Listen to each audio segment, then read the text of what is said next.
મહારાષ્ટ્રના થાણેમાં મંગળવારે રોડ પર બે ડ્રાઈવરો વચ્ચે ઝઘડો થયો હતો. દલીલ બાદ એક કાર સવાર બાજુમાં પાર્ક કરેલી ફોર્ચ્યુનરનો દરવાજો તોડીને આગળ નીકળી ગયો. આ દરમિયાન એક વ્યક્તિ કારની નીચે દબાઈ ગયો હતો.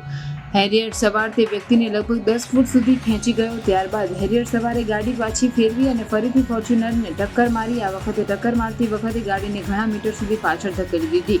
આ સમગ્ર ઘટનાનો વિડીયો નજીકની બિલ્ડિંગમાં કોઈ રેકોર્ડ કર્યો હતો. આ ઘટનામાં લગભગ 5 લોકો ઘાયલ થયા છે.